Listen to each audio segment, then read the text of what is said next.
Out of weirdness, out of stock. There's weird faces around the block. Break loose from the chains of your normal routine. Call Jay Wet and Scotty Mac to call Big Philly for a really weird dude. Call Weird Faith. Weird Faith for the weirdness people. Weird Faith. Welcome to the Weird Faith Podcast.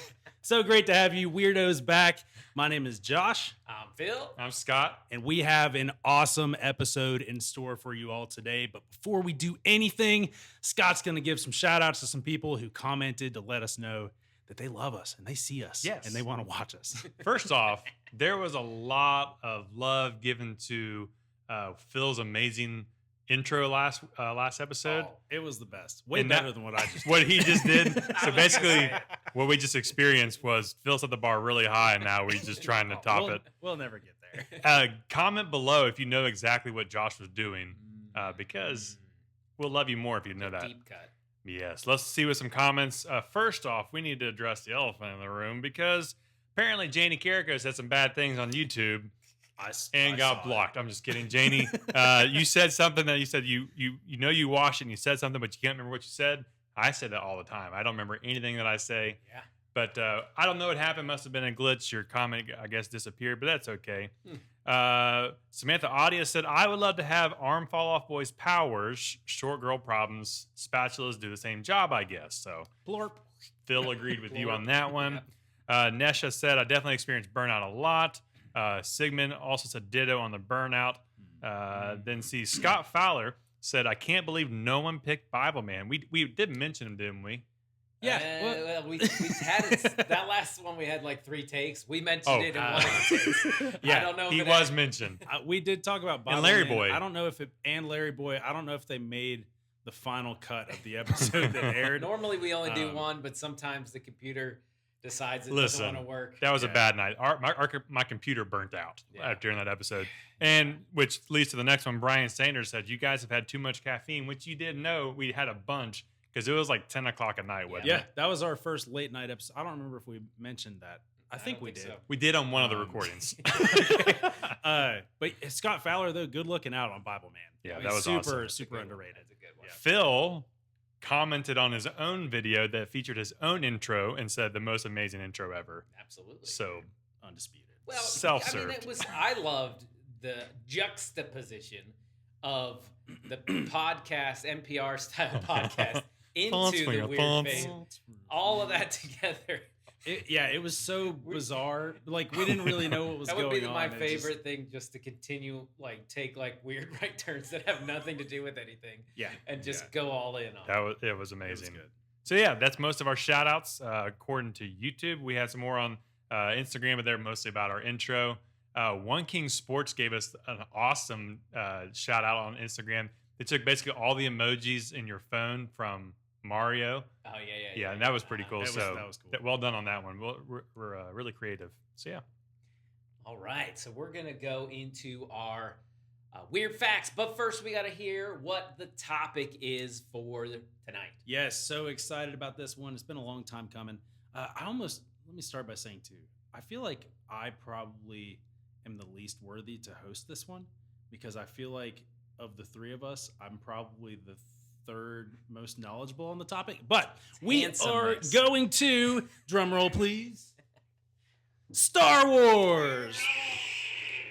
Oh, Scott wasn't ready. I wasn't Scott ready. wasn't ready. Come on, Scott. This might be really loud into the mic, but shout out to Little Zachy Tomko. yes, Lil Zachy Tomko. Zach Tomko gave me this awesome lightsaber to use just for that. His is the best. Just sure. for that 10 That thing's seconds there. Yeah, crazy. I got my Grogu Ah, Galaxy's Greetings Christmas. Christmas shirt. Mm. Couldn't find my other one. I have 3 Star Wars shirts, and 2 of them are Christmas ones. So nice. Yeah. Shout out to Zach. Seriously, I had him bring that all the way here just so I could wave it around for 10 seconds. But, Well, not including the time that I'm sure that we'll end up playing with him for a while. yeah, absolutely. Yeah. Zach, it's not going to come back to you in one piece. There's absolutely no way. No, I've this is a super my nice little $5 ones from Amazon. There you go. will break easily against that thing. It's pronounced amazing. Amazing. But no, we have some weird facts for Star Wars. So I'm going to turn things over to Phil and Scott. We'll start with Phil over here on some Yeah, weird I'm Star gonna Wars just facts. talk about the impact that Star Wars has had on culture and on society. There's 9 core movies in the Skywalker saga, and then 2 standalone movies. Can you name them? Solo and Rogue One. Yeah, Solo and Rogue One, and just the movies combined have made $10 billion. That's insane. Those I honestly, 11 movies. I think I would have guessed more. Like I was that, guessing like I mean, that 15. is an insane number. But I Yeah, just feel like right. the I was guessing, but at the same time, like the ones that from the 70s and 80s, like I want to see their numbers compared to Yeah. numbers today. Like, right. it's a crazy number. So on top of the movies, then you have animation. You know, that doesn't include Clone Wars. It doesn't include the shows, apparel, the rides, all those different the things. holiday special. Yes. I meant to bring a picture of Grandpa Chewbacca or whatever. Amazing. You could Google that. It's grotesque. Noah and I tried to watch it, and it is It's unbearable. unwatchable. Yeah. They don't talk half the time. It's mostly the Wookiees just grunting at each other. What's and it sound like? grr, grr. That's what the grandpa one sounds like, I guess. But combined, all those different, the Star Wars IP, they said combined has made $50 billion over all those years. And I have contributed a lot of that to it. Yeah. For comparison, that is the gross domestic product of the country of Lithuania for a year. Step it up a little. Wayne. Yeah. So if they would have, just spent their money better, there could be a country of, I don't know, Star Wars, the Republic. If you could only have The one Lucas Republic. Yeah, there you go. for the rest of your life. What'd you say? If you could only have one for the rest of your life. Lithuania Would you Star rather Wars. have Star Wars I mean, or everyone and everything in Lithuania? Come on, man. I'm sure the answer should be Lithuanian. I bet if we I'm not just going to watched- answer because my answer will get me in trouble. I bet they're very entertaining. I would pick Lithuania. Yeah, Star absolutely. Wars is fantastic. So 1977 is when the first Star Wars came out. You were there. Yeah, absolutely. Right over here in the Grand. No, I wasn't there. But it set the tone for space movies in general and kicked off so many space-themed things like games like Space Invaders, Asteroids, shows like Star Trek and Battlestar Galactica, movies like Alien, which came out just a little bit after that, and then Independence Day even, Mhm, yeah. and really every movie, even in any type of sci-fi, is going to trace its roots back to Star Wars. It also inspired so many filmmakers to get into the business, like James Cameron, which is Titanic and Avatar, and then Peter Jackson, which is Lord of the Rings, and some other movies, I think. And also musicians like Weird Al Yankovic. He actually has done a lot of songs about Star Wars, but his very first big hit was on Yoda, right? What's that? Yeah, Was it the Yoda one? Uh-huh. Yeah. How's it go again? I don't- Yoda. Yo. That's it. Because it's Lola is the Yeah, that's it. parody song. I try to remember the other ones, but I can't remember them. The other one is I didn't know there were more There's a Star few. Wars Weird Al songs. I'll think of it at some point. Huh. But it's inspired so many crazy things in the world, including in 1995 there was a little movie called Toy Story that came out, and it's the first feature-length computer animated film ever released, and that begun a whole new era of quality cartoons created by Pixar, which began in 1979 as part of Lucasfilm's computer division before being spun off into its own company. So if you Wow. don't have Star Wars, you don't have Pixar. Wow. Not only that, in 2001, some 390,000 people in the UK put their religion in a census as Jedi. That was what they said their religion was. That's 400,000 people in the UK said that. I actually put the same thing on my application when I Yeah, applied right. for the CBC. You went all the way to the top. And they had filled those out and found out that it would be recognized as a real religion if they would do that, and they tried that out. But in 2009, this is something crazy because not only does it inspire art and all those different things, but it also inspires people to come together and to get to know each other more just by this commonality of something like Star Wars. But in 2009, Barry Beneke donated a kidney to Josh Weiselberg. The two have never met in person, but they only have known each other through an online group of people that talk about Star Wars and collectibles. So it's simple. No Star Wars, no kidney for Josh in this situation. Not you, but another Josh W. though. And this is not the only instance of strangers donating kidneys and organs to other Star Wars fans. So without Star Wars, we wouldn't have Pixar. We wouldn't have these 400,000 people that claim Jedi as a religion. This one dude wouldn't have a kidney, and we also wouldn't have Marvel. Now, Marvel started way before Star Wars, but during that time in 1977, they were on the brink of bankruptcy. And Star Wars had asked them to do 6-episode run of Star Wars comics. And during that time, with the unprecedented explosion of popularity with Star Wars, that gave them enough money to keep going. And we wouldn't have all these Star Wars. You don't have Pixar, you don't have... Dude, it's kind of crazy hearing all that. Like, what has been more influential on our culture in the last 50 years? I mean, I'm sure there's gonna be things you could answer. Well, with, but so another one, like you couldn't say a whole lot. Like if you're just looking at it, I mean, beyond cinema and things like that. Like what about Jesus? Yeah, that's what I'm like. I'm not saying it is. No, but like pop culture things. Yeah, but like the modern day, mega millions is Marvel Cinematic Universe, right? Yeah. But up until I think till Phase 4, you can see Star Wars influence because every single movie of Phase 4, someone gets their right arm chopped off because of Luke. That's funny. In Empire Strikes Back. So it's one of those like weird things. Like we watched Ant-Man, and I won't do too many spoilers with this one, but there's a whole cantina scene in Ant-Man just inspired by Star Wars. Wow. Yeah. I also put here this whole series is about how to have hope in the face of unbeatable odds and impossible scenarios. And there's no amount of people that you could ever count to figure out what that number would be of people that's inspired to go on and to try. Yeah. You think about it, it's all hung, really, this whole franchise is hung on this one shot, that Luke makes. Yeah. And against all odds. Josh and I went, I think you were busy that night, to the May the 4th. I had the stomach flu. Oh, that's what, yeah. Busy. Yeah, he was busy. All right. Busy throwing up. Did you feel the force at all? Yeah, I did. So we went over to the Robinson Graham. It's a theater across our parking lot, and there was a R2-D2, and there was really, I don't know. How many people do you think it was there? You're the best at counting numbers like that. I would think, a few hundred at least.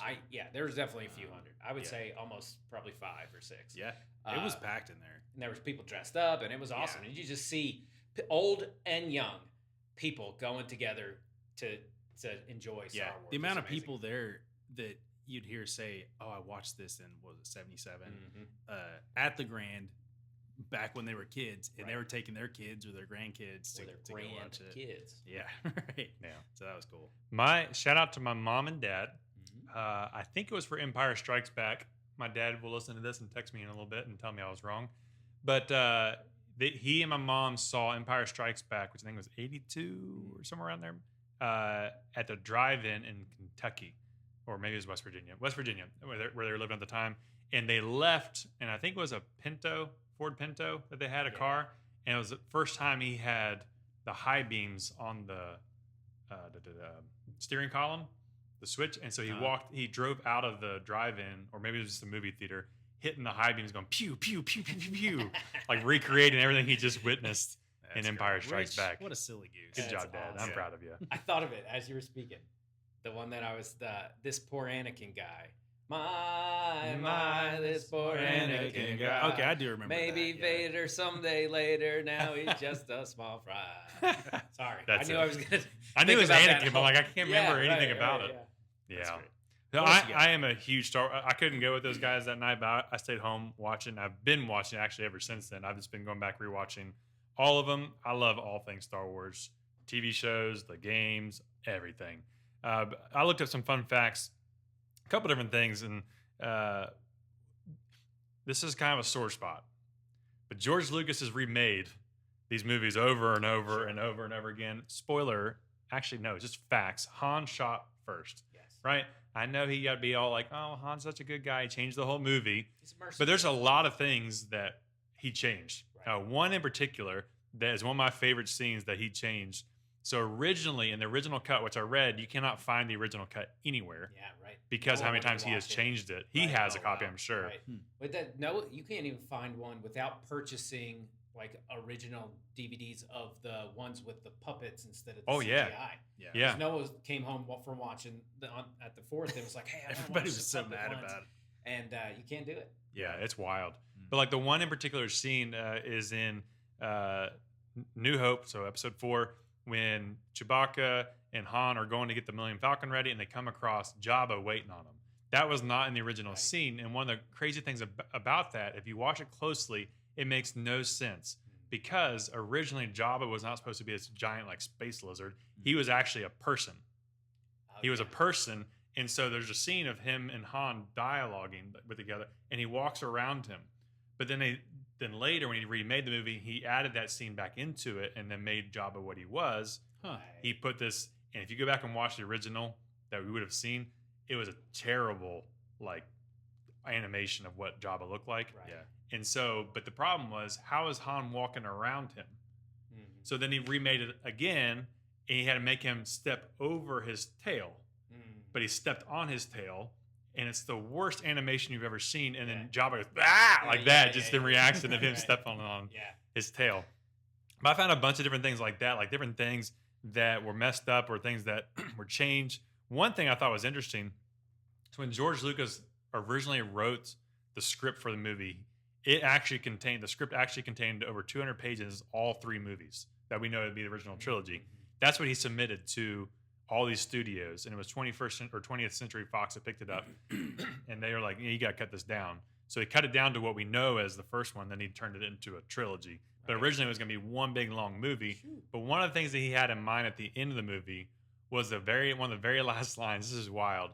Is that after Luke and Darth Vader would have fought and he would have won, Mhm. he would have taken Darth Vader's helmet and put it on and said, "I am now Vader." Oh, jeez. That was originally one of the things that thought George you- Lucas had in his I mind. thought you were gonna say, "I am now your father." I am now your father. Like, who's your daddy now? That would have been even a better line. I love stuff like that though, like things that like you see what kind of thoughts they had in mind, but then also some things they changed. Originally, Yoda was going to be played by a monkey wearing a mask, so I would have hated that. You've heard my stories of monkeys Right. on this podcast, but Yoda was created by Lucasfilm, but puppeted by y'all know, Jim Henson. Frank and Oz. voiced by Frank Oz. Frank was Oz. But because Lucasfilm made him and not Jim Henson, he is not considered a Muppet. Mm. That's the difference. Right. But he is voiced by the same person, Frank Oz, who does Miss Piggy, Oh, nice. Yoda, and Cookie Monster. That's great. So if you ever watch like any of those shows and you hear it, there are certain lines that all those characters do that you just like that's clearly Miss Right. Piggy speaking Yeah. to Luke right there. It's Huh. just kind of wild. Well, there's tons of characters even in some of like the Mandalorian, where there was the dudes in the tree. I think in this last season, But yeah. that were like, that's Jim Henson's work. Yeah. You can still see it even though he's passed away. Yeah, that's the cool thing with the new shows, that they brought a lot of the puppetry back. Right. And for our observant fans, actually, I guess you really can't see it. Grogu has been on our set here in Weird Faith ever since the beginning. He's right back here behind our Dwight bobblehead. There's a disc golf disc back there with Grogu on it. So he's been there. Yeah. I see it when I walk Ever in. since. I can't see him from this angle though. Yeah, So- so he's back there. Kind of a bummer. Yeah, I don't let's know see, if I have any I don't Star think- Wars stuff. No, I don't have any. One of the cool things as a dad, I did throw Vader on the table here. There if he you, is. Maybe you saw this. I'm trying really hard to like get my kids, especially Sadie, to watch Star Wars with me. she loves the Clone Wars TV show, which is amazing. Yeah. But specifically, like there's 6 episodes. It's all droids. She calls them all robots. And so there was a period of time where she'd wake up every morning, kind of her morning routine as well, give her breakfast and let her watch something before babysitter gets there. She's like, can I watch robots this morning? I'm like, yes. Because I'm going to watch something that I want to watch with you, not Miss Rachel, not Muppet Babies, which I do love, or Bluey. I want to watch. And so the other day I was watching one of the prequels. I think it was Clone Wars, the Attack of the Clones, excuse me. And she's like, is that robots? But your version? I'm like, yes, it's my version of robots. I like this movie. I'm like, yeah, you do. No, we used to call them B-bots. B-bots. B-bots. B-bot. B-bots. Cool. You guys got any other weird facts? Let's see. What's the weirdest thing about you, Scott? That's the weirdest thing about. Oh, that's one I thought was interesting. Depending on which movie you watched, in one movie Yoda had 3 toes, and another movie he had 4 toes. Oh yeah. So, pay That's attention, just how people. species works. He evolved over time and developed another toe. Yeah. That's all I got. Though. So, before we get any further into some real content, that was the real content. We're done.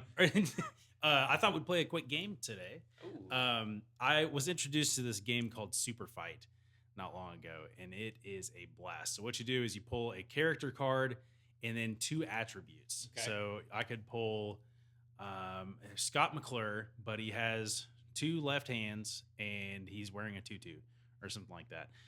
So if that's my character, that's my fighter, then Phil would pull a character card, 2 attributes, and see if he could beat me. So I have for you guys, I'm going to give both of you a character each round from Star Wars that are going to face off.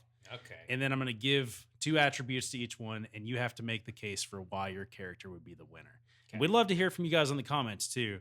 This is a nice little break from 30-second sermons and that stuff. So He'll be back. but you guys got to make your case strong. I think that's really what matters here. So round 1. All right. So Phil, I'm going to give you R2-D2. Yes. Okay. And Scott, you're getting BB-8. Mm. But Phil, your R2-D2 has literal jazz hands and is riding a flying narwhal. Okay. So be thinking. And Scott, your BB-8 can control plants and shoots glitter. All right, make your cases.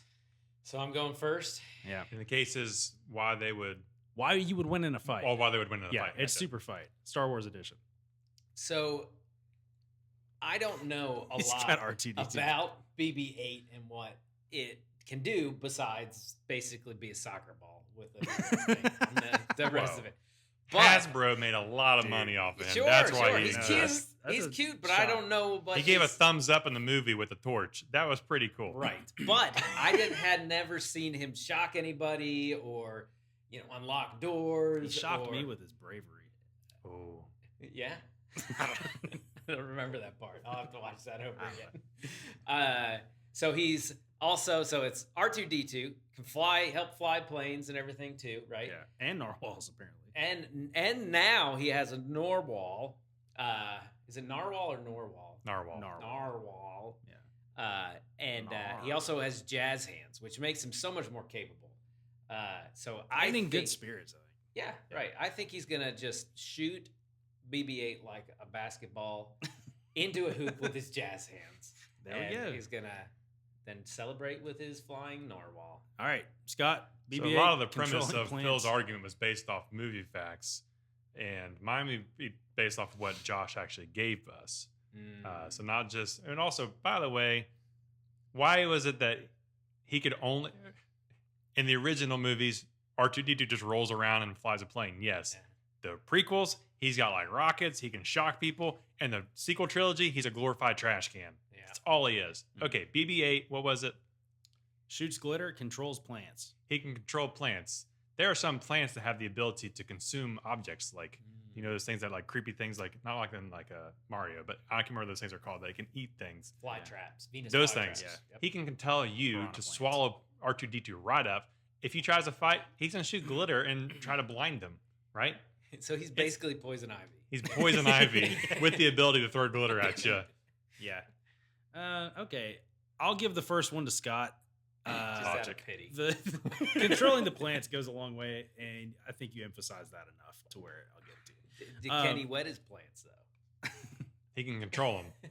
R2D2 is the better droid. Oh, I would give you that. Yes. Absolutely. Yeah, There's like- not even a contest. All right. I like it. I like BB-8. I don't He's have adorable. anything wrong. Yeah, he's But great. He was As built far for as- toys. Being heroic, I think the first movie R2D2 R2D2 contributes way more. gets the message to where it needs to go against all odds. Yes. And against After being abducted by Right. whatever they're Sand called, people, the sand right? people. And he shows up in other things other than the movies. Mm. He's also in Rogue One. He just in the background, kind of a cool Oh thing. yeah. But it wasn't just. He's like one of the only characters. I think he and 3PO are the only characters in every single movie. Oh really? Okay. Yeah. Huh. All right, we got to move. All right, so next round, Phil, you get Darth Maul, Okay. and Scott gets Darth Vader. Oh. But Phil, your Darth Maul is balancing on a circus ball and controls an army of flying monkeys. Okay? So Uh-huh. Darth Maul, balancing on a circus ball, controls an army of flying monkeys. Scott, Darth Vader, walking 12 wiener dogs and throws ninja stars. All right, go. Scott, you go first. Hell, have you ever seen a wiener dog? I own one. You own one. So imagine 12 Sullys. Yeah. That sounds But if great. Darth Vader was there, who has the Force, and it has been known that they can use the Force to manipulate animals to do things according to their will, I know for a fact he can manipulate those dogs through the Force to eat you.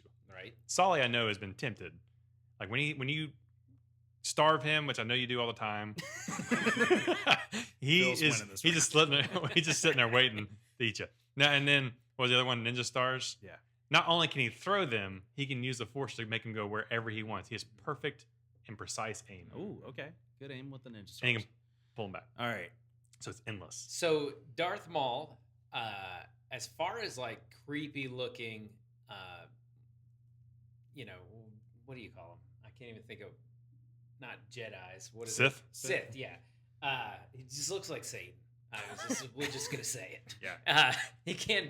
As far as aggression and those things go, He doesn't get talked about enough. he doesn't. I like it from the prequel things. As far as things that they made, him and then Grievous was in the. Grievous. Dude, I was going to say, too. Yeah, He he's a cool character. What? too. Yeah, very cool. And Very cool. it's a big in the Clone Wars, right? Yeah, watch the Clone Wars Yeah. shows because Darth Maul and Grievous are amazing. Much in this. bigger, Mm, yeah. Okay. So we got flying monkeys, though. Another just scary thing. If you've ever watched the original Wizard of Wizard of Oz, Oz, there's just some creepy monkeys. What was the other? Oh, balancing.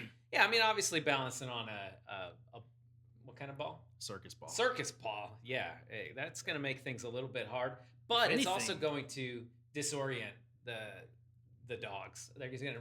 I I know think your it just dog points can't to his hardly get skill. up on the couch, let Yeah. alone up on a circus ball. Now, if Darth Vader starts throwing the wiener dogs, then I do think there is trouble. I thought you were going to say ninja stars because it made more sense. Nah. He's gonna throw No. the wiener dog. No, Throw in all but 12 of those. Darth Maul, he has the Force too, right? Can They he should. manipulate? I think any. So I asked AI Uh-huh. to give me an image. I will post this later on social media for you guys of Darth Vader or Darth Maul on a balancing ball. There's one flying monkey next to him. Yeah, That's But, all he needs. that's awesome. So fun stuff you can do on the internet now. Awesome. All right. Basically, gotta- all the things that we create in these episodes, we could totally turn into Absolutely. Yeah. beautiful works of art. I'm going to give Phil the win on that one. Okay, I'm gonna go with that. Yep. All right. So next one, let's get a couple more. Phil, Luke Skywalker. Mhm. Scott, Obi-Wan. All right. Luke Skywalker is wearing a flaming tutu and has a skunk on a stick. Okay. Okay.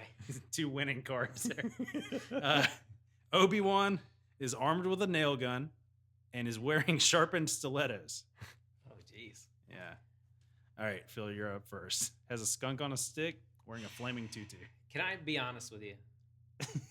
I'd appreciate that. As far as characters go, Luke is not my favorite. He's kind of whiny. He's kind of whiny. Oh, Dude. we left the movie the other day, me and Noah, and we saw Luke say to his uncle, what's his name? Owen. Owen. Owen. But I wanted to go to Tashi's station to get power converters. The way it's just like that too. To get power converters. So Noah and I have been saying that whenever we don't want to do something. That's amazing. And I'm gonna use that now. So that, and then the whole thing with like him falling in love with his sister. Well. Now he's got a flying tutu. I mean, a flaming tutu. And what was the other? Oh, a skunk on a stick. Seems like it's not helpful to you. The stick cannot be long enough to help you. Choice over a lightsaber. Right? Yeah. So you bowing out on this one? I don't have much to say in favor. Hey, seriously, so I did a character bracket the other day where you go through, and I didn't even realize until I did the bracket, Luke lost like round 1 for me. Yeah. And I didn't even realize that I wouldn't have. Han is better so far. 100%. It's incredible. Yeah. All right, Scott, do you want to make a Jar quick Jar argument? better. I mean, Phil doesn't even want to fight here. All right, so it's Obi-Wan Kenobi with what? Armed with a nail gun, wearing sharpened stilettos. So he's going to walk over to Luke, shoot him with a nail gun, and then do a scissor kick with those stilettos right in the face, and he's gone. All right, you win. Scott gets the win on that round. All right, here we go. This is going to be an interesting one. All right, Phil, you get the Mandalorian. Okay. Scott, you get Boba Fett. Okay. Gave him Grogu. Yeah. All right, but Mandalorian has vertigo. Oh, jeez. And everything he touches turns to hummus. Okay. Sounds delicious. Boba Fett is 100 stories tall and shoots bees from his mouth. Dude, you've gotten the worst attributes. But make your case. All right, Scott's up first anyway. I'm just going to do this here. So he may be 100 stories tall, but he's so small that they thought he couldn't even carry his own show. I'm just gonna throw him under the bus here. I'm gonna let Phil get this one. He didn't think he could do. Your character is 100 stories tall. I know.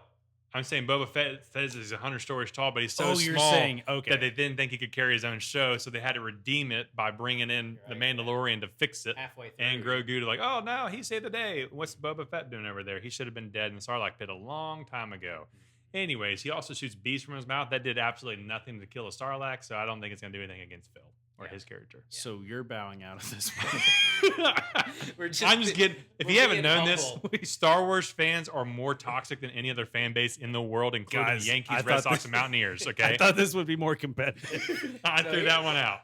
One thing that you do have to realize too is bees love hummus. And the bees would just turn to hummus. It's like a honey flavored hummus. Right. So delicious. So what is it? So, anything he touches? Everything he touches. So it's honestly an underrated attribute. Absolutely. If all he has to do is touch this 100-story tall person, and he's going to turn to hummus. And he's feeding an entire planet when he does it. Amen. So look at that. All right, Phil gets the dub on that one. You guys keep back. So I had channeled aggression. Tied up now. I was going to move on, but it's tied up. I need you guys to actually fight on this fifth one. Like literally fight? Yes. We'll get our lightsabers back out. Yeah. Pull them out. Oh, blue and red. They're ready to go. Purple. All right, so last one. Phil, you get Chewbacca. Scott. How's Chewbacca sound again? I like that one. Like a baby goat. Can you do one? No. You can do one. No, I've heard you do it. I've not done that. Yeah, you do it all the You time. do it. I hear you down the hall all the time. That's gas. Come on. It's normally when your eyes are closed. All right, so Phil gets Chewbacca. Okay. Scott, you have Jabba the Hutt. All right, but Phil, or worse. You're Chewbacca. Can't stop clapping, and he's Amish. So he has to shave. I don't know. And then Jabba really has to pee, and is armed with Cupid's bow. Aw. All right, so who's up first on this one? Phil? Okay, so the Pennsylvania Dutch are notoriously hard workers. Yeah. They can raise a barn in an afternoon. Great food, too. Shoot pot pie and all that. And Chewbacca is also a very tough person. He's always just in the thick of the fight without even really being a great fighter. I wouldn't necessarily call him. He throws people a lot and can shoot his bow and arrow laser thing. I don't know why. it's shaped like a bow. I'm not sure how that helps him. It just looks cool. What was the other thing? Can't stop clapping. Can't stop clapping. Right. He That's just a knows it's powerful clap, over too. before he even starts. He's applauding So it's for himself. himself. Yeah. Hard worker, just strong as all get out. Great chess player too. Yeah. No one ever talks about that. So All right. Strong argument. All right. So Jabba, armed with Cupid's bow, really, really has to. Jabba's just a worm. You made a good case. He's bowing out. But think about another character who can do absolutely nothing except sit there, eat, and drink, and he terrifies people. Dude, but he's like a kingpin. He literally got, he like, armies enslaves at his people. He's got disposal. armies. And what does he do? He just is intimidating, I guess. So yes, he has to go pee all the time. You would too if you just sit around and ate and drank all day Probably long. doesn't even care. But listen, I know he's got a cute little crossbow Chewbacca over there, but it would do nothing. Maybe this is actually how he builds those armies. He shoots people with Cupid's arrows, and he just falls in love with them. He becomes his best friend. Mhm. Because what did he do to his other best friend? He froze him in carbonite. Yeah. Yeah. That's true. That's true. One thing I don't think we're considering, Amish Chewbacca is the crossbow like too advanced technology? I think so. Ooh, yeah. That's true. I liked Phil's case a little bit better. So I did too. It's okay. That was once pretty you good, though. once you Oh, gave me no. Java, I was like, That was hey, hard to no. defend. Hats Jabba. off to both of you guys for that last round. It was great. That scene where Um, he licks, didn't he lick Leia or something? He like just that? gets really close. I thought he like Ah. like It's just him slobbered. talking. Oh, okay. And that little dude though with him, that's like, you know what I'm talking about? Yeah. How'd that go? That's like His sound effects are amazing. It's another I Jim know. Henson Puppet. puppet that I'm a sucker for those. Yeah. Well, good stuff there, guys. So I'm going to show all you weirdos here in just a couple minutes why we chose Star Wars to talk about. But I wanted to lead by telling you about a very challenging book that we read a few years ago. So in 2020, Phil and Val and I read a book together called Rejection Proof. Where were you, Scott? Yeah. I was about to say, it's Sitting not around really- like Jabba the Hutt, doing absolutely nothing, just peeing all day long. in this golf. Yeah. It was before he was born. No, we just didn't think Scott was a big enough Star Wars fan for us. Yeah. So, no, this didn't have anything to do with Star Wars here. We read this book called Rejection Proof. To sum up the idea of where this book came from, this guy, I can't even remember his name, and I didn't look it Not up sure for the either. podcast. If you want to find that for me. He was terrified of rejection, though. It had really kind of like shaped his life and given him he was just afraid to try anything. So he decided to face his fears head on and started a video blog series called 100 Days of Rejection. What's his name? Jai Jang. Jai Jang. So he started a video blog series called 100 Days of Rejection, and he went on a quest for 100 days straight. He would video himself asking for like crazy favors, looking for outrageous opportunities that would surely lead him to hear the word no. He was trying to hear no more so that he could practice dealing with that. The weirdest thing started happening, though. The more confident he became, the more people just kept saying yes to him. So through the 100 days, he found himself playing soccer in the backyard of a stranger's house that he just pulled up to, or piloting a private airplane with the owner while having zero flight experience. He even got a police officer to pull over and let him drive the cop car. He Did this started. guy turn into like a YouTube thing? Yeah. Oh, I've it's- seen the videos. Yeah. I never Yes. knew it was a book. It turned into a huge deal. He wrote this book. TED Talk. dude. Okay, Awesome. that's what it was. The I TED saw. Talk is amazing. I think it's less than 20 minutes. Mhm. Just get on YouTube and watch the TED Talk. It's incredible. But yeah, this police officer let him drive his cop car. Like that doesn't even seem legal. It's not. One of the most famous things he asked for was he asked a Krispy Kreme donut employee to create the Olympics logo with donuts, like color and everything. And she dropped everything and made it happen just because he asked. And he actually kind of made her famous through that. I think That's she cool. spoke at these big engagements, and it was a really cool thing. And so you can look this up. You can go watch the videos, 100 Days of Rejection. And I highly encourage you to read that book, Rejection Proof. But there was one part of the book that changed the way that I just started going about my everyday life. The writer talked about how we tend to miss out on cool opportunities and new experiences and new relationships because we fail to be curious about things, and we fail to ask questions about things that might be new to us, right? Like that's just something like we tend to just stick to what we know, Right. and we don't lead with curiosity. We don't ask questions. We don't let wonder lead us into understanding new things and understanding new people. So when we see something new or foreign to us, our natural reaction most of the time is to close ourselves off. And, like, well, that's just not me. Like, I'm going to build up walls for protection and security and make sure I don't wander off into something unknown. High School Musical said it over and over in that song, stick to the status quo, right? Don't go beyond the limitations of the mold that you are supposed to fit in. We say people's answers for them. Before we ever even ask, well, they're going to say no. So that's what happens. Yeah, like why not be curious and ask questions? He started talking about when somebody did tell him no, it's okay, well, like not to sound rude, but just, can I ask you why you said that? Or can I ask you why you felt that way? And he was like, man, I just assumed everybody would say no about everything. I think even some of the people who said no, when he started just having conversations with them, they'd like change their mind. Like, right. Oh, you know Or what? it had Like, nothing to do with him at all. yeah. And it was just like something based on their experiences, Right. why they looked at life a certain way. Or Every time we get a no, we immediately feel like it's like something to do with our value or our competence, when often it has very little to do with us. Yeah, absolutely. And when we fail to let curiosity lead us to understand things by asking questions and letting wonder kind of guide us, we miss out on opportunities. We lose the possibility of new friendships and understanding things to give us a more rich life.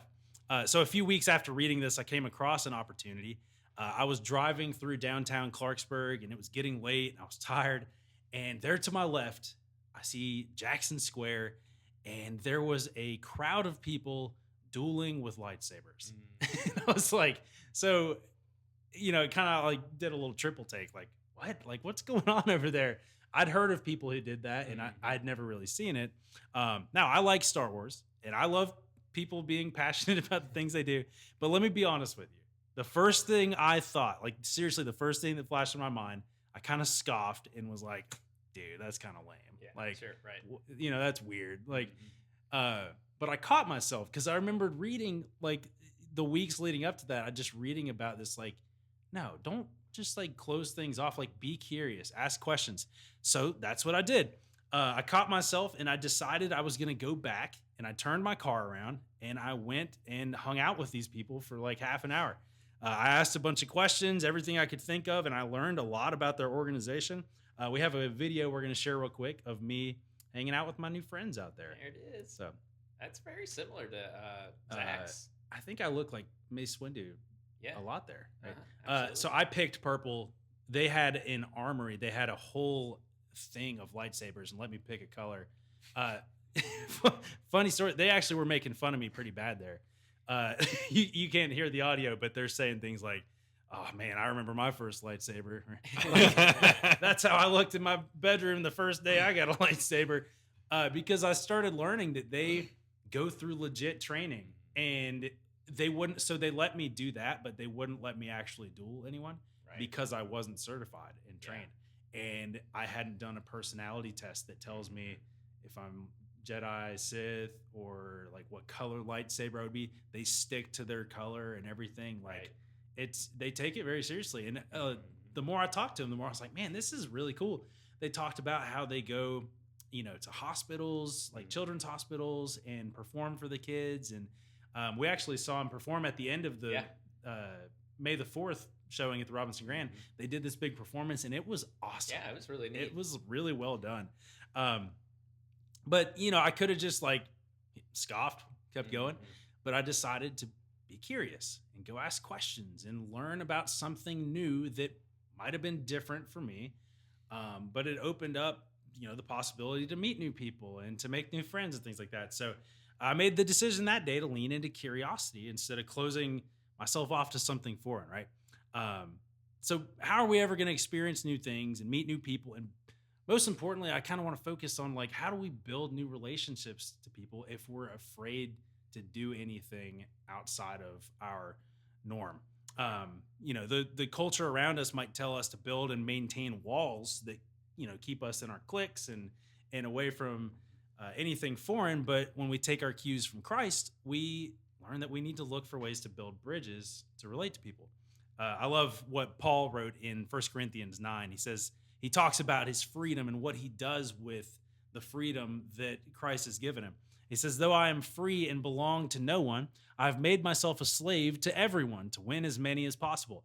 To the Jews, I became like a Jew so that I could win the Jews. To those under the law, I became like one under the law, though I myself am not under the law, so as to win those who are under the law.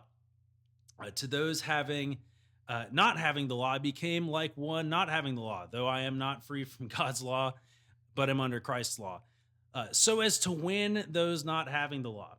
To the weak, I became weak to win the weak. I have become all things to all people so that all possible means I might save some. I do this all for the sake of the gospel, that I might share in its blessing. So here's basically what Paul's saying here.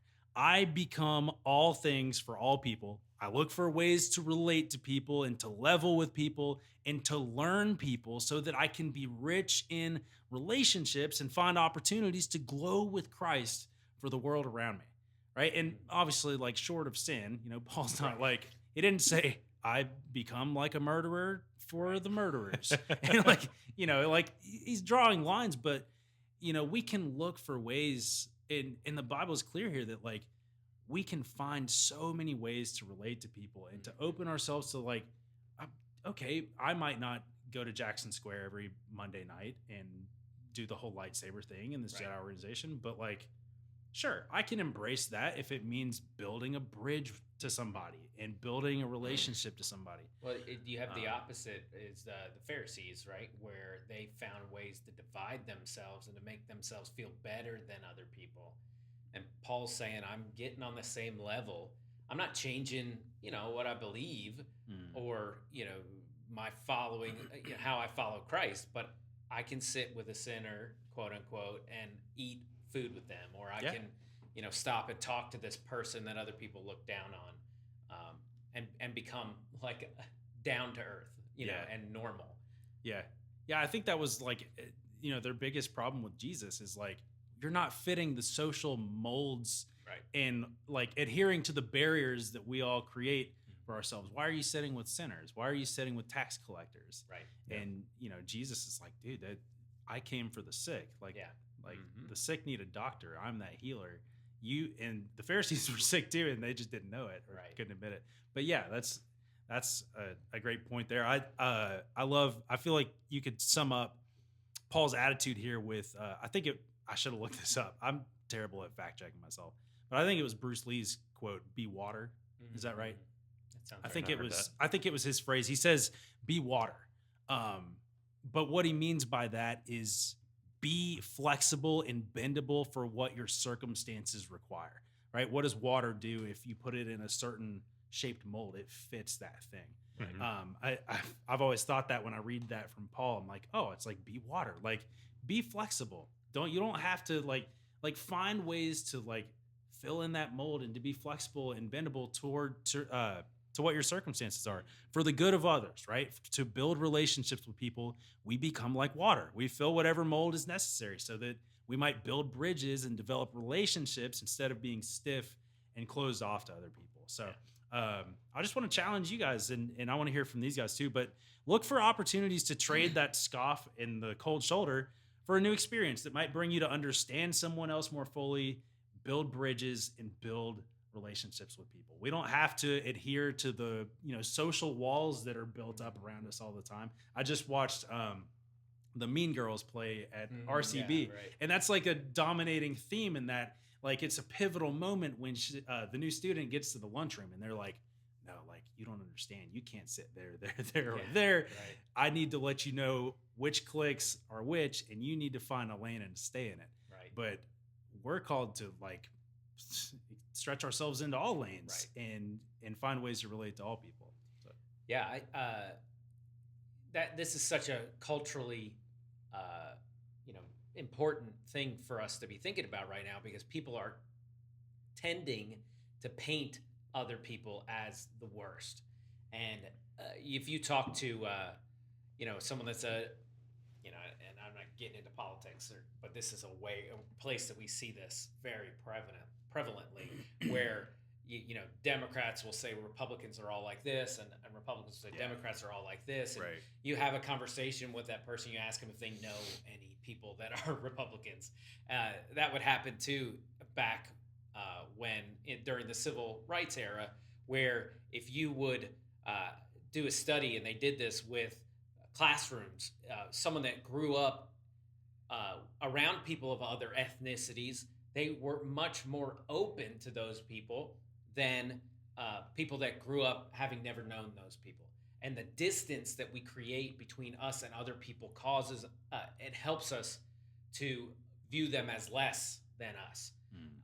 And that's what we see here. You had distance between us driving by, and when you came close to people, like Jesus came close to people, all of a sudden now it's not these weird LARPers. It's, you know, Kevin, this dude that is really into it. His dad, you know, introduced him to it, and his dad passed away, and now this is the big, you know, there's a story behind this person. Exactly. Rather, and a name and a face, rather than, you know, just this, when we stand at a distance and judge people and criticize people, we can, you know, just cause disunity and cause friction between us and other people. I was, just while you were talking, it reminded me of something I heard not recently, a couple years ago, but we lost a giant in the Christian faith over the last few days. Tim Keller, fantastic pastor, theologian, and writer, and he always lived by that idea of being winsome. I don't know if he said I've been looking the entire time, like, be winsome in order to win some. And so it's also the whole thing with what he tied a lot to what Paul said, I want to be all things to all people. And his idea was being winsome is the idea of being attractive or appealing in your thought or in your character. And it sounds like a way like people came at him saying, hey, are you compromising on truth in order to do this? He said, no, I'm just making what I believe appealing. Right. And part of the ways you do that is by showing up for people and showing genuine interest in people. I had lunch today with one of my friends, and his girlfriend was with him. She says, hey, what do you love about Drew? Shout out Drew if you're listening. What do you love about Drew? And I said, he has a supernatural ability to just love people before he meets them. Like, that's really cool. It's like there are people who have that ability. I'm just going to confess, I don't have that natural ability. I do love you all, but like, it takes me a second to get to know you and get to know your story. But there's some people who just have that ability. When you walk into the room, you're already loved by people. And that winsome idea and that winsome characteristic is something truly special. Like, for that example, like, just by showing someone, hey, I'm interested in what you do. I want to understand what you do. You show an amount of grace and authenticity that most people don't use in today's culture. Yeah. That's awesome. Yeah. I remember hearing about G.K. Chesterton, who was very much like Tim Keller said, like, this guy, I don't remember exactly. I know he was before, like, he was one of the reasons C.S. Lewis converted to Christianity. But one of the most appealing things about him and his ministry was just how much he loved the people who would oppose him. And there's stories about him, you know, agreeing to go to these filled out arenas to just be, you know, slammed by somebody who opposed him and just would come at his throat. And they said, like, man, he would just show up with this like charm, like stumbling onto the stage with his papers all scattered everywhere, and like laughing at himself, laughing at the jokes that other people said about him. And he had this rule, like, he would say, yeah, I'll go fill out these stadiums and debate against you, but afterwards you have to let me take you to the pub, and we're gonna, you know, enjoy a meal together, and we're gonna spend time together, and like you said, we're gonna become real people for each other, instead of just enemies fighting on a stage. And people who opposed him and disagreed with him on every level would say, like, I've never seen anything like it. I've never met anything like this man. I'll never see anything like it again. The way that he just had this like childlike laugh and joy about him. And so it made a big difference to the people on the outside who would say, like, oh, like, he's just not a jerk to people. Yeah. Well, and that's what, I mean, church history. That's what changed the world 2,000 years ago. Yeah. Is that the Christian church that started in 2,000 years ago was appealing to people. I mean, people were being cared for that were never cared for. Widows were being taken care of. Orphans were being taken care of. Babies who were about to be thrown off a cliff were being taken care of. People who were going to be executed were being taken care of. They showed an extra level of compassion that the world's only seen in one other person. That was Jesus. Right. And I think we get so far away from that sometimes, and we get stuck in dogma, we get stuck in tradition, and we lose sight of that. It's been a thought in my head for the last like week and a half. I'm still trying to work this out and process it, but I think our inability to extend compassion is directly connected to our inability to see people beyond their issues. Does that make sense? So when we see somebody, all we see is what they struggle with. We only see a homeless person. We only see an addict. We don't see a person. We see we don't see a person who has differences, rather than what we shared in similarities, that we're all people who struggle with sin and who struggle with real issues. And so we don't see them as a person who has a deep story that if we just took the time to say, beneath the surface, go away from surface level conversation, go up to a person and say, hey, what's your story? It will change everything. Yeah. And you change how you show compassion. You'll get compassion right back. Yeah. And then you get to the point where at the end of the day, at the end of the conversation, you and that person may disagree on every single thing except for the fact that they walked away feeling loved by you. Right. Yeah. That's good. And you're going to get into a lot more doors that other people can't when you're that way, when you're open to criticism and you apologize when you're wrong and you are curious about what other people believe. Now, a way to create yourself a nice little quote unquote kingdom of people that are just like you is to call out everything and everybody else and to agree with everybody else in your little circle. And that's appealing to us in our flesh to, I'm going to just find these people that are just like me. And I'm going to then point fingers at everybody else and build this little, community of people that are just the same. If you don't think you do that, just look through your social media algorithms. Right. You've created it. Yeah. Everyone you follow agrees like you most of the time. Yeah. And that's what it's always eye-opening to me when I have those conversations with people that maybe aren't a follower of Christ or don't have the same, worldview as I do, that they are always better people than I would have believed them to be before. Yeah. And it also has gone the opposite way where I have had conversations with, and this actually has happened more often, where people that have believed just like me, and I'm like, oh man, you're really let down. Like, oh geez, I don't know that I want to, we might agree on theology, but you're kind of a jerk. And there are probably people that have said that about me at times, and I would hope to carry myself in a way that wouldn't happen. But to be curious is going to be a place of learning. And that's what we've, in our culture right now, we don't think anybody else can teach us anything because we have, in our mind, all the knowledge of the world in our fingertips, and we can figure everything out. And we can tell what things are true and what things are not. We think we have this story on every single person. It's wild though. So the person we say we follow, Jesus, Son of God, God in flesh, had all knowledge, all power, was still curious. Absolutely. Not that he didn't know. Right. He just showed interest in people. Yeah, there's and something like special. Like you just see the story of him at the woman at the well. Yeah. He knew her entire story. Right. But yet was asking her questions. To have conversation with her to show that he was making it personal with her. And that's what I've really appreciated. I've heard Scott say this several times to people now. He's just saying or asking the question, "What's your story?" We met. Shout out to our good friend Jordan Casto. The first time I think Scott and I both met him was last fall, and we were around some other youth pastors, and I remember. Well, you weren't a youth pastor at the time. We were around some other pastors. I was a youth pastor in recovery. But I remember he just kind of showed up there, and none of us had done a great job at that point. Oh, we were terrible.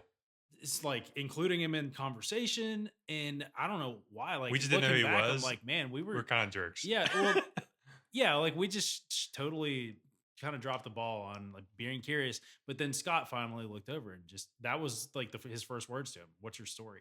And we got to hear Jordan talk about his life and what the last few years had been like for him and how he had started in ministry recently. And we just loved hearing his story. Now, we've had other encounters with him, and he's a great friend of ours. I'm gonna see him tomorrow. Hey. That's awesome. Yeah, he's awesome. Did you have something? I thought I cut you off there. Well, we want to challenge you guys to be curious, right? You're gonna find ways to build bridges and to understand people better, to build those relationships if you ask questions and you're curious about what is this person's story before you cast stones and throw judgment at people. Ask, why are they doing that thing? Right. Why are they interested in that? Why is that part of their life? Wouldn't we You want know to it? know the truth anyway? Yeah. Like, not just our assumption of people, but wouldn't we rather know the real reasons? Yeah. And even if we disagree with the conclusion, to know the reason humanizes people. And I've had that happen with me with conversations with people. It's like, well, I don't agree with what you've decided to do because of what's happened to you, but I can agree what's happened to you is terrible. And I get how that would create a desire in you to want to fix that in some way. Yeah. Um, So yeah, maybe find like try to catch yourself like I did before you make a snap judgment or judge or criticize something that you don't know anything about. Mhm. Like try to like, oh, hey, now's a good time for me to go instead like ask this person about their story or explore and ask questions and lead with curiosity. So Yeah. it'll take you a lot further with relationships and open you up to some new things and to some new people. So this. yep. Hey, we want to. It's very hard to That's turn really off. I've been that's why I'm like, man, should I bring this other one back out? Hey, it turned to work. This thing is a beast right here. So Well, actually, Oh, Now so that's Darth that's Maul's, so right? the Amazon version. Optical frequency 1. Dude, that thing's a computer. dude, this thing is. That's gonna take over the universe. So turn I it feel off. like I should turn it off before I. Select. You're gonna erase all of Zach's settings. I'm known Zachy for- broke it as your Just put toy. it down. dude, I'm trying to turn it off. It's not turning off. I think you're messing it up. Just set it down and walk away. All right. It's gonna explode. All right, hold on. I think I'm Whoa. good now. There we go. Okay, I'm good. Zach, if you're watching and you're holding your breath, Wasn't that red It's when you fine. got in here? I think it no, it was. was blue.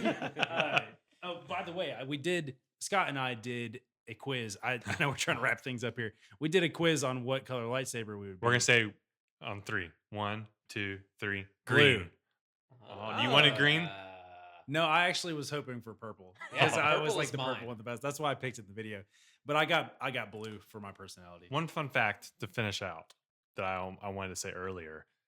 There was a point where before Phantom Menace came out, there was conversations before Samuel L. Jackson agreed. The first choice apparently from George Lucas was Tupac, Huh? That would've Interesting. been and that interesting. he had conversations with him, but they couldn't make an agreement. And then we Hmm. all know that Tupac was the following year that he died. Wow. So yeah, we almost had Tupac. That'd been a very different Mace Yeah. Windu. Yeah, that's So I think I was gonna say too that it was 43 years ago today, I believe, that it was Empire Strikes Back was released. and honestly, of the Yeah. first Crazy. 6, that one might be the That's best. the best. It's It's a good super one. good. But yeah, hey, we are glad that you joined us for this episode today. Even if you're not a Star Wars nerd, I hope you You should enjoyed be. some of the conversation, some of the super fights. Make sure you drop in the comments. Let us know what impacted you from today. Maybe you want to jump in on one of their super fights, or let us know how you find an opportunity to lead with curiosity and how that might open up some new paths and some new opportunities and new friendships for you. So And make sure Um, you comment this video in particular. Make sure it's on YouTube or on Facebook or something, because we may or may not have some type of giveaway for the next episode. So make sure Yes. that you comment. And sorry, Janie, if something happens and yours gets deleted, I don't. Yeah. There's a probably quote. Scott. Yoda, do or do not. There is no There try. is no yeah. try. So Just do it, one Janie. thing you should, another thing you should do, and not just try, smash that subscribe button if you Yes. haven't, and find somebody. Like if this has been impactful to you, we love hearing the feedback from people.